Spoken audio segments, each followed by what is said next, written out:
Hi friends, welcome back to my channel. ದಿನ ಒಂದೇ ರೀತಿ ತಿಂಡಿ ತಿಂದು ಬೇಜಾರಾಗಿದ್ದರೆ ಈ ರೀತಿ ನೀರು ದೋಸೆ ಒಂಥರ ಡಿಫ್ರೆಂಟ್ ಆಗಿರುತ್ತೆ, ತುಂಬ ಚೆನ್ನಾಗಿರುತ್ತೆ.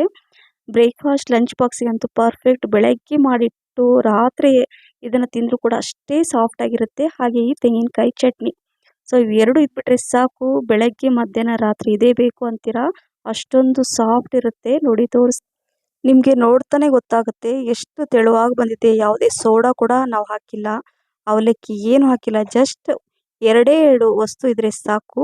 ಈ ಥರ ನೀರು ದೋಸೆ ಮಾಡಿ ತೆಂಗಿನಕಾಯಿ ಚಟ್ನಿ ಜೊತೆ ತಿನ್ಬೋದು, ಅಥವಾ ಯಾವುದಾದ್ರೂ ಸಾಂಬಾರ್ ಅಥವಾ ಸಾಗು ಜೊತೆ ಕೊಡ್ಬೋದು. ಆದರೆ ಇದು ತೆಂಗಿನಕಾಯಿ ಚಟ್ನಿ ಜೊತೆ ಮಾತ್ರ ಸೂಪರ್ ಆಗಿರುತ್ತೆ. ಬನ್ನಿ ಯಾವ ರೀತಿ ಮಾಡೋದು ಅಂತ ನೋಡೋಣ. ಇಲ್ಲಿ ನೋಡಿ, 2 ಗ್ಲಾಸಷ್ಟು ನಾನು ಅಕ್ಕಿನ ತೊಗೊಂಡಿದ್ದೀನಿ, ದೋಸೆ ಅಕ್ಕಿನ.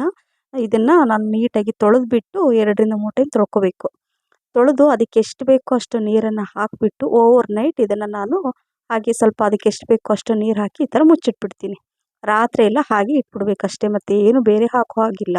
ಸೊ ಈಗ ಬೆಳಗ್ಗೆ ತೋರಿಸ್ತಾ ಇದ್ದೀನಿ, ಮಾರ್ನಿಂಗ್ ನಿಮಗೆ ತೋರಿಸ್ತಾ ಇರೋದು. ಸೊ ಮಾರ್ನಿಂಗಲ್ಲಿ ಅಂದರೆ ಬೆಳಗ್ಗೆ ಈ ರೀತಿಯಾಗಿ ಚೆನ್ನಾಗಿ ನೆಂದಿರುತ್ತೆ. ನೀರನ್ನೆಲ್ಲ ಸ್ವಲ್ಪ ತೆಗೆದುಬಿಟ್ಟು ಇದನ್ನು ಒಂದು ಮಿಕ್ಸಿ ಜಾರಲ್ಲಿ ಹಾಕೋಬೇಕು. ಅದಕ್ಕಿಂತ ಮುಂಚೆ ಹೇಳಿದೆ ಸ್ಪೆಷಲ್ ನೀರು ದೋಸೆ ಅಂತ. ಇದು ಸೌತೆಕಾಯಿ ನೀರು ದೋಸೆ. ಸೌತೆಕಾಯಿ ನೀರು ದೋಸೆ ರಿಯಲಿ ತುಂಬ ಚೆನ್ನಾಗಿರುತ್ತೆ. ಸೌತೆಕಾಯಿ ಬೇಡ ಅಂದರೆ ನೀವು ಸೌತೆಕಾಯಿನ ಬಿಟ್ಟು ಬರೀ ಅಕ್ಕಿ ನೆನೆಸಿದೀವಲ್ಲ ಅದನ್ನಷ್ಟೇ ಸ್ವಲ್ಪ ತೆಂಗಿನಕಾಯಿ ತುರಿ ಹಾಕ್ಕೊಂಡು ಅದನ್ನು ಕೂಡ ರುಬ್ಕೊಂಡು ಮಾಡ್ಬೋದು. ಬಟ್ ಇದು ಒಮ್ಮೆ ಈ ರೀತಿ ಮಾಡಿ ತುಂಬ ಚೆನ್ನಾಗಿರುತ್ತೆ. ಸೊ ಹಾಗಾಗಿ ಕಲರ್ ಕೂಡ ತುಂಬ ಚೆನ್ನಾಗಿ ಬರುತ್ತೆ. ಯಾವುದೇ ಕಲರ್ ಆ್ಯಡ್ ಮಾಡಲ್ಲ, ಲೈಟಾಗಿ ಗ್ರೀನ್ ಕಲರ್ ಬರುತ್ತೆ ಆ ಸೌತೆಕಾಯಿ ಕಲರು. ಮತ್ತು ದೇಹಕ್ಕೆ ತಂಪು ಕೊಡುತ್ತೆ. ಹೆಚ್ಚಾಗಿ ಇದನ್ನು ಬೇಸಿಗೆಗಾಲದಲ್ಲಿ ಮಾಡ್ತಾರೆ. ಆದರೆ ಇದನ್ನು ನಾನು ಯಾವುದೇ ಕಾಲ ಅಂತ ನೋಡಲ್ಲ. ನನಗೆ ಏನಾದರೂ ಈ ಸೌತೆಕಾಯಿ ನೀರು ದೋಸೆ ತಿನ್ನಬೇಕು, ಸ್ವಲ್ಪ ಒಂದೇ ರೀತಿ ತಿಂಡಿ ತಿಂದು ಬೇಜಾರಾಗಿದ್ದರೆ ಕೆಲವೊಂದು ಸಲ ನಾನು ಈ ರೀತಿ ಬ್ರೇಕ್ಫಾಸ್ಟ್ ಮತ್ತು ಲಂಚ್ ಬಾಕ್ಸಿಗೆ ಆಗುತ್ತೆ. ಮಕ್ಕಳಿಗೆ ಈ ರೀತಿ ಮಾಡಿದರೆ ತುಂಬ ಇಷ್ಟಪಟ್ಟು ತಿಂತಾರೆ. ಇದು ಹೇಳಿದ್ನಲ್ಲ, 7ರಿಂದ 8 ದೋಸೆ ತಿನ್ನೋದಂತೂ ಗ್ಯಾರಂಟಿ ನೀವು ಈ ಚಟ್ನಿ ಜೊತೆ. ಸೊ ಈಗ ಅಕ್ಕಿನ ನಾನು ಒಂದು ಮಿಕ್ಸಿ ಜಾರಲ್ಲಿ ಹಾಕ್ಕೊಂಡಿದ್ದೀನಿ, ನೆನೆಸಿರೋಂಥ ಅಕ್ಕಿನ. ಈಗ 2 ಸೌತೆಕಾಯಿ ಕಟ್ ಮಾಡಿ ಇಟ್ಕೊಂಡಿದ್ನಲ್ಲ ಅದನ್ನು ಕೂಡ ಇದರಲ್ಲಿ ಹಾಕೋಬೇಕು. ಸೊ ಹಾಕ್ಕೊಂಡು ಸ್ವಲ್ಪನೇ ನೀರು ಹಾಕ್ಕೊಂಡು ಇದನ್ನು ರುಬ್ಕೋಬೇಕು. ಅದಕ್ಕಿಂತ ಮುಂಚೆ ರುಚಿಗೆ ತಕ್ಕಷ್ಟು ಉಪ್ಪು, ಸಾಲ್ಟ್ ಹಾಕ್ಕೊಂಡು ಸ್ವಲ್ಪ ನೀರು ಹಾಕ್ಕೊಂಡು ಇದನ್ನು ಫೈನಾಗಿ ರುಬ್ಕೋಬೇಕು. ತರಿಯಾಗೆಲ್ಲ ಬರಬಾರ್ದು. ಸೊ ಈ ಎಷ್ಟು ಫೈನಾಗಿ ರುಬ್ಕೊಳ್ತೀರಲ್ವ ಅಷ್ಟು ದೋಸೆ ತುಂಬ ಚೆನ್ನಾಗಿ ಬರುತ್ತೆ. ಸೊ ನೋಡಿ, ಈ ರೀತಿಯಾಗಿ ಬರಬೇಕು. ಮಿಕ್ಸಿ ಜಾರಲ್ಲಿ ಸ್ವಲ್ಪ ನೀರು ಹಾಕ್ಕೊಂಡು ಇದನ್ನು ಮಿಕ್ಸ್ ಮಾಡ್ಕೊಳ್ತಾ ಇದ್ದೀನಿ. ನೀರು ದೋಸೆ ಅಂದರೆ ಹಿಟ್ಟು ನೀರಾಗೇ ಇರಬೇಕು, ಆವಾಗಲೇ ದೋಸೆ ತುಂಬ ಚೆನ್ನಾಗಿ ಬರುತ್ತೆ. ಅಕಸ್ಮಾತ್ ನಿಮ್ಗೆ ದೋಸೆ ಚೆನ್ನಾಗಿ ಬರ್ತಾ ಇಲ್ಲ, ದಪ್ಪ ಬರ್ತಾ ಇದೆ ಅಂದರೆ ಒಂದು ದೋಸೆ ಮಾಡಿ ನೋಡಿ, ಮತ್ತೆ ಬೇಕಾದರೆ ನೀರನ್ನು ಮಿಕ್ಸ್ ಮಾಡ್ಕೋಬೋದು. ಸೊ ಹಾಗಾಗಿ ಈ ರೀತಿಯಾಗಿ ತೆಳುವಾಗಿ ನೀರಾಗಿ ಹಿಟ್ಟು ಬ್ಯಾಟರ್ ರೆಡಿಯಾಗಿದೆ. ಅದನ್ನು ಸೈಡಲ್ಲಿ ಇಟ್ಕೊಂಡು ಇಲ್ಲಿ ಒಂದು ಚಟ್ನಿ ಮಾಡ್ಕೊಳ್ಳೋಣ. 1 ಕಪ್ಪಷ್ಟು ತೆಂಗಿನಕಾಯಿ ಹಾಕ್ಕೊಂಡಿದ್ದೀನಿ, 4ರಿಂದ 5 ಹಸಿಮೆಣಸಿನ್ಕಾಯಿ, ಬೆಳ್ಳುಳ್ಳಿ, ಕೊತ್ತಂಬರಿ ಸೊಪ್ಪು, ಸ್ವಲ್ಪ ಕರಿಬೇವು ಸೊಪ್ಪು ಹಾಕ್ಕೊಂಡಿದ್ದೀನಿ. ಹಾಗೆ ಸ್ವಲ್ಪ ಹುಣಸೆ ಹಣ್ಣು, ರುಚಿಗೆ ತಕ್ಕಷ್ಟು ಉಪ್ಪು. ಇದನ್ನು ಹಾಕ್ಕೊಂಡು ಮೊದಲು ಸ್ವಲ್ಪ ನಾನು ಇದನ್ನು ರುಬ್ಕೊಳ್ತೀನಿ, ನಂತರ ಆಮೇಲೆ ನೀರು ಹಾಕ್ಕೊಳ್ತೀನಿ. ಆವಾಗ ತುಂಬ ಚೆನ್ನಾಗಿ ಬರುತ್ತೆ. ಇನ್ನು ಸ್ವಲ್ಪ ನೀರು ಹಾಕ್ಕೊಂಡು ಮತ್ತೆ ಇನ್ನೊಂದು ಸ್ವಲ್ಪ ನಾನು ಇದನ್ನು ಒಂದು 30 ಸೆಕೆಂಡ್ ಇದನ್ನು ರುಬ್ಕೊಳ್ತೀನಿ. ನೋಡಿ, ಈ ರೀತಿಯಾಗಿ ಚಟ್ನಿ ರೆಡಿ ಆಗುತ್ತೆ.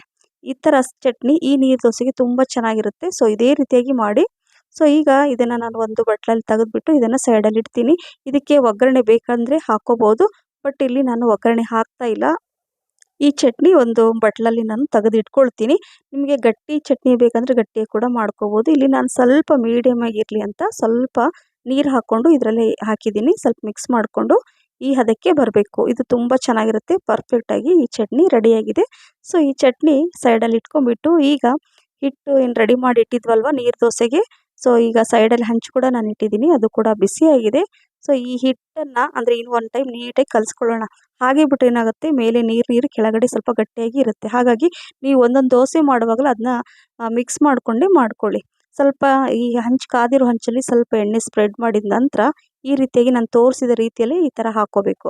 ಹಾಕ್ಕೊಂಡು ಒಂದು 30 ಸೆಕೆಂಡ್ ಇದನ್ನು ಮುಚ್ಚಿಟ್ಬಿಟ್ಟು ಇದನ್ನು ಒಂದೇ ಸೈಡಲ್ಲಿ ಬೇಯಿಸ್ಕೋಬೇಕಾಗತ್ತೆ. 2 ಸೈಡಲ್ಲಿ ನೀರು ದೋಸೆ ಬೇಯಿಸ್ಕೊಂಡ್ರೆ ಅಷ್ಟು ಚೆನ್ನಾಗಿರಲ್ಲ. ಸೊ ಈ ರೀತಿಯಾಗಿ ಫೋಲ್ಡ್ ಮಾಡಿಬಿಟ್ಟು, ಸೊ ನೋಡಿದ್ರಲ್ಲ, ಇದೇ ರೀತಿಯಾಗಿ ನಾನು ಮಾಡ್ತಾಯಿದ್ದೀನಿ. ನೋಡಿ, ಮತ್ತೆ ಈ ಥರ ಎಣ್ಣೆ ಎಲ್ಲ ಸವರ್ಬಿಟ್ಟು ಮತ್ತೆ ಈ ಥರ ಹಿಟ್ಟನ್ನು ಈ ಥರ ಹಾಕ್ಕೋಬೇಕು. ನೋಡ್ತಾ ಇದ್ದೀರಲ್ವ, ಸೇಮ್ ನಾನು ಯಾವ ರೀತಿ ತೋರಿಸ್ತಾ ಇದ್ದೀನಿ ಈ ಥರನೇ ಮಾಡ್ಕೊಳ್ಳಿ. ಇಲ್ಲಿ ನಾನು ಕಬ್ಬಿಣದ ಹಂಚಲ್ಲಿ ಮಾಡ್ತಾಯಿದ್ದೀನಿ, ಅಂದರೆ ಐರನ್ ಹಂಚು ಇದು. ಸೊ ಇದರಲ್ಲಿ ಮಾಡಿದರೆ ರುಚಿ ಜಾಸ್ತಿ ತುಂಬ ಚೆನ್ನಾಗಿ ಬರುತ್ತೆ. ನಾನ್ ಸ್ಟಿಕ್ ಇದ್ದರೆ ನಾನ್ ಸ್ಟಿಕ್ಕಲ್ಲಿ ಕೂಡ ಮಾಡ್ಕೋಬೋದು, ಇನ್ನೂ ಬೇಗನೆ ಆಗುತ್ತೆ ಅಂತ ಹೇಳ್ಬೋದು. ಆದರೆ ಈ ನೀರು ದೋಸೆ ಕಬ್ಬಿಣದ ಹಂಚಲ್ಲಿ ಮಾಡಿದ್ರೇ ತುಂಬ ಚೆನ್ನಾಗಿ ಬರುತ್ತೆ ಫ್ರೆಂಡ್ಸ್. ಇದೇ ರೀತಿ ನಾನು ಎಲ್ಲ ದೋಸೆನ ಮಾಡಿ ಇಟ್ಕೊಂಡಿದ್ದೀನಿ. ಹಾಗೆ ಈ ತೆಂಗಿನಕಾಯಿ ಚಟ್ನಿ ಜೊತೆ ನಾವು ತಿನ್ಬೋದು, ಅಥವಾ ಮನೆಯಲ್ಲಿ ನಿಮ್ಗೆ ಇಷ್ಟವಾಗುವಂತಹ ಸಾಗು ಅಥವಾ ಕೆಂಪು ಚಟ್ನಿ ಜೊತೆ ಕೂಡ ನೀವು ತಿನ್ಬೋದು. ನೋಡಿದ್ರಲ್ಲ, ಈ ರುಚಿಯಾದಂತಹ ಈ ಸೂಪರ್ ಸಾಫ್ಟ್ ಕರಾವಳಿ ಸ್ಪೆಷಲ್ ನೀರು ದೋಸೆ ಅಂತ ಕೂಡ ಹೇಳ್ಬೋದು. ಸೊ ನೋಡಿದ್ರಲ್ಲ, ಈ ಸೂಪರ್ ಸಾಫ್ಟ್ ನೀರು ದೋಸೆ ಜೊತೆ ನೋಡಿ ಎಷ್ಟು ಸಾಫ್ಟ್ ಇದೆ, ಎಷ್ಟು ತೆಳುವಾಗಿ ಬಂದಿದೆ, ನೀವು ನೋಡ್ತಾ ಇರ್ಬೋದು. ಸೊ ಅಲ್ವಾ?